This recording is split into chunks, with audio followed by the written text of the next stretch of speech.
Welcome to the Top Dog Mindset Podcast, where we unlock the secrets of running a successful dog training business. I'm your host, Kevin, joined by my co-host, Angel. Together, we bring you expert insights, inspiring stories, and practical tips. Whether you're a seasoned pro or just starting out, we're here to provide you with the necessary information to build a thriving dog training company. So relax, join us with a cup of coffee as we explore the Top Dog Mindset Podcast.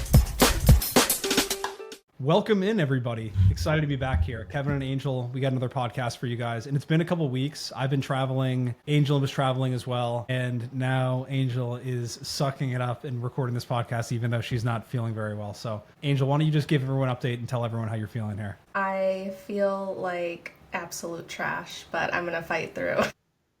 Are you pretty much on your deathbed right now? Basically. Well, no, yesterday I definitely was. Today I'm actually able to sit up and not feel super woozy and hot and get the sweats and whatnot, but no, I'm doing good. Did you end up watching any movies yesterday or anything like that, or not really? Not any movies. I'm watching Good Girls. It's a series on Netflix, which I've already watched twice. So I'm just rewatching it a third time, and then I fell asleep and slept for half the day. Wait, what is Good Girls? I don't know this show. It's about these three moms who they're friends, and at one point they're struggling financially for different reasons, and they come up with this idea of oh, let's rob a grocery store. It'll be a one-time thing. I need money for this, you need money for this. One of the girls needed money for her daughter's medication, so it's going to be a one-time thing. And they ended up getting themselves wrapped into this whole gang money laundering thing, and then they turn out to be almost career criminals. And yeah. Oh, you know what? I feel like I've seen a trailer for this or something like that. It's really good. You should watch it after you watch Love Island. Oh yeah, you were telling me about that before that stuff. Yeah. If you're watching Love Island currently, leave a comment down below. Let us know if you're watching that. Share your favorite meme. Yeah. What's let the people know what's your favorite show you've ever seen? I know we've talked about this before, but do you have an absolute favorite that you've seen? Oh, that's tough. I rotate between watching Good Girls, Lost, The Sopranos, Law and Order SVU. Mm-hmm. That's always been a fave. Mm-hmm. I think that's it. Oh, and Grey's Anatomy. There's other shows that I really like. Sons of Anarchy. I like that kind of stuff. But I have that's kind of my lineup of the shows that I'll rewatch over and over and over. Yeah. We've talked about this. I'm currently rewatching The Sopranos, and I just think that's the greatest show ever made. I'm on season 5 right now, and it's just, to anybody who hasn't seen that, you got to go watch that show. It's on HBO with kind of a pain in the ass because I know not everyone has Max or whatever it is. I wish it was on Netflix, but it's well worth it. Yeah, it is worth it. That was one of those shows that took me a really long time to actually watch because I didn't think I was going to be into it. Yeah. But I finally just bit the bullet and tried it out, and then I got hooked. It was one of those shows where I would wake up in the morning, and if I had extra time, I would watch it. And then if I had any breaks throughout the day, I would watch it. I was up late watching it. I got super hooked on it. Yeah, I was talking to my mother-in-law about this, and she's not super into dramas like that, or that are very violent and stuff. And I was the ironic thing is watching it back now, I'm sure at the time in the early 2000s when it came out, it was very graphic and violent for that time. But if you were to watch that now, it's very tame compared to some of the stuff that's on TV now. Mm-hmm. If you watch Game of Thrones, The Sopranos is nothing compared to that, Yeah. Well, I'm not a Game of Thrones person, but you're not? I see okay. what you're getting at. No. Yeah. But it's really cool. Another example. It's really cool too if you're a Sopranos fan and then visiting Northern Jersey, New Jersey, right? Everything is in Jersey. Yeah.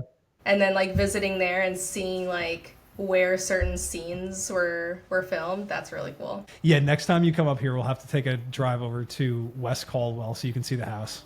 Yeah. But yeah, remember we were driving, you said this to me a couple of weeks ago, and I couldn't, or a couple of months ago now, but I couldn't think of what you were talking about at the time, but then it dawned on me a couple of days later, where you were do you remember that thing you pointed out to me? It was those big oil tankers. Do you remember that where you're driving on the highway and off to the right hand side? No one's gonna have any idea what I'm talking about here. And they're big white oil drums, and they have black text on them. Well, anyway, that's what in the opening scene. Yeah. Okay. And I've seen Bada Bing. That was a different visit that I saw. I think that was like years ago. I saw Bada Bing. But then whenever I was visiting you guys last time, we also drove past the, I think it was like a college campus, right? Where he drove up on it and beat the shit out of someone. Yeah, and Bada Bing. Yeah, that's an actual place, but that's not the name. I think it's called like Satin Dolls or something like that. Yeah. Not that I've spent any time there. Okay. But anyway, let's jump into things for the podcast today. So I really am excited to be back. I was away on vacation for about 10 days with the family and stuff like that. You were traveling, helping Jenny move and stuff like that. So I'm excited to be back. And with that being said, I think a good way to kind of kick this off and just kind of share how I'm feeling and something that's like super important to me is just the idea of like positivity and positive thinking and stuff like that. And just to kind of start the conversation, I feel like when you're running your own business, it's very easy to just get so in the habit of problem solving. And that's all you do on a day-to-day basis, a week-to-week basis, is put out fires here, put out fires there. And you're just only fixing problems. And so you don't even really ever get the time to like daydream and envision what it is that you want out of this business and what you want it to look like a year from now, 5 years from now. Do you want to hire people? Do you want to change your programs? Because you're just so in the mindset of just fixing problems. And so that can kind of really sour your attitude towards your business. And so with that being said, like, how do you notice and like, how do you go about this with our clients and like coaching them when you kind of see somebody who's a little bit down or maybe stressed out about their business and helping them get back to a place of like positivity where they can kind of like be more hopeful and just kind of dream about the business? Yeah, well, I'll usually like break things down a little bit for them. So usually it's like, they'll come to me and point out like, I guess like one big issue, or to them something that feels big. But also the more that we talk to our clients and the more that we build relationships with them, we kind of know like, what their goals are. And maybe last month they told us, next month I hope that I can reach X amount of dollars. And so we kind of have that stuff in the back of our head and that stuff that we can, refer back to. And it's the same thing with dog trainers and their clients. When their clients are seeing like their dog progressing. So dog trainers and their clients, a lot of times, and I know this from experience, is like, okay, the dog is progressing, but you don't see it progressing fast enough. You're not seeing like one huge change from like Tuesday to Wednesday. You know what I mean? Like it's a long process. And so I used to always tell my clients, like, we need to celebrate the small victories. Like that little thing that your dog just did. Can you imagine your dog having been able to do that 2 weeks ago or 2 months ago or whatever? So I'm like kind of coaching them through like nothing happens overnight. Let's celebrate the small victories. And I think that really translates over to the actual dog trainers and their business and just like people in general. I feel like people are always so hard on themselves and, the second something goes wrong or, maybe this month wasn't as good as it was last month, like break things down a little bit, celebrate those small victories and think, last month until now, did you meet any of those goals? Or today, are you in a place that you wish 2 months ago that you would have been? So, I feel like people just kind of like set goals for themselves, but then they meet them and they're just like super quick to be like, yeah, I did it. Okay, let's try to get to the next thing. Okay, yeah, I did it. Let's get to the next thing. Instead of just like stopping, taking a breath and being like, holy shit, I'm here. Like I got to where I've been wanting to be and what I've been working so hard at. Yeah, not just immediately moving the goalpost and not letting yourself be happy, where there's a point in your life where all you want is this one thing and then you get there and you go, yeah, but it's not that other new thing that I want. And so you never even really give yourself the time to really celebrate the one thing that you actually set out to do. Our client Ben was talking about this on one of the previous coaching calls we did, where he was talking about, would your 15-year-old self be proud of the person that you are today? Are you at a place where like you set out to accomplish these goals and you did it, but you just are comparing yourself against other people, other businesses online and stuff, and you're just totally stripping yourself of any sort of joy because you're not where somebody else is on social media or another trainer in your area or something like that. Yeah. It's so easy to compare yourself to people online because people online are only showing you like the highlights of their business and the highlights of their life. and all that kind of stuff. So when you're constantly only seeing the good stuff, it's hard to compare yourself to that. And I wouldn't think about it. I wouldn't think about it just when you're like in those moments of like feeling down or maybe feeling like, you know, an imposter or anything like that. But I think it's a good idea to just kind of get in the habit every so often of just like reflecting. Yeah. Reflecting on everything, your life, your business, and everything. I think it's a good habit to get into, again, rather than like just when you're kind of like down in the dumps and feeling like you or your business isn't getting anywhere. 100%. And as the saying goes, comparison is the thief of joy. I think that's one of the most well said things of all time, where it just totally rips you any little bit of joy that you ever had. Is you can literally go from being happy and be like, I just made $5,000 this month in my business, I'm so psyched, or $10,000. Then you turn around and see somebody else and made 20,000, and all of a sudden it feels like what you did is just meaningless. That's a very oversimplified example, but people can do this with everything in life.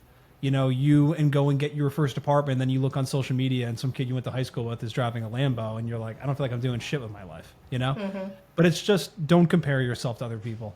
The other thing that I guess the original intention of this call too was so many of us, myself included, if I'm not careful about how I plan my days and go about my life, just wake up in the morning and immediately go into dealing with a litany of problems. And when you go about life that way and you don't take time to block off and really, you know, write down your goals or daydream about what you want your life to look like, or pray, meditate, anything, whatever it is for you, you know, doing something for yourself and your mindset. I can't remember exactly what it is, but there is a lot of scientific evidence out there to suggest that manifestation is a real thing. And this is coming from somebody who isn't even somebody who like does affirmations in the mirror every single morning or something like that. Like, I don't believe in, I'm going to be a billionaire, I'm going to be a billionaire, I'm going to be a billionaire, and all of a sudden it's just going to magically happen.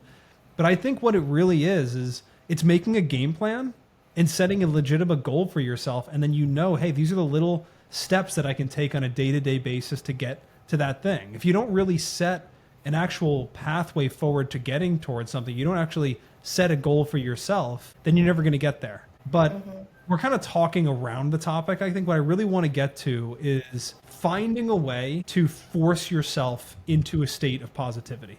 It's too hard to really do anything in life and be successful and build a profitable business or hire a team, manage people, if you have this looming negativity just kind of hanging over your head. So how do you do that, Angel? Like, what are ways that you found helpful to, like, when you feel like the negativity setting in your life, to kind of force yourself back to like a place where you can be more positive and just have a more positive outlook? I usually like I mentioned before, like reflect back on like previous goals, and if I've met those goals, I'll do that, and I'll really just like sit with myself. Like quite literally, like sometimes I'll go out to lunch by myself, or maybe go to Starbucks and sit there and drink a coffee or something by myself. Totally fine sitting there watching a movie by yourself.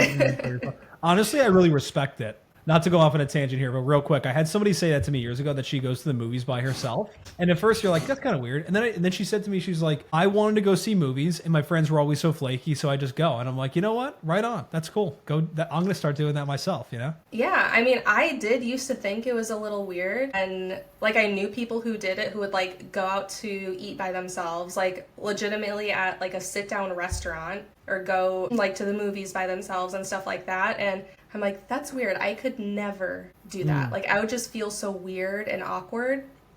And then one year I decided to do it. And it wasn't necessarily even like I forced myself to. It wasn't like I need to try this out kind of thing. I was just in a place in my life where, like, in this moment, I was like, I feel like that's what I need right now. Like, I need to go out. I need to do this. I'm reading this really good book, but I don't want to be in the house. I don't want to invite anyone with me either. I legitimately don't want to be around anyone, but I need to get out. And so I think the first time I ever did it alone was going out to lunch. Like, I actually went inside. I sat down. I was at a table by myself, and it felt like really nice. Like, I didn't feel awkward. I didn't give a shit about people looking at me or wondering why I'm there by myself. I don't think that people really even do that anyways. But yeah, I'm that judgmental guy in the restaurant, like, that freaking loser sitting by herself right now.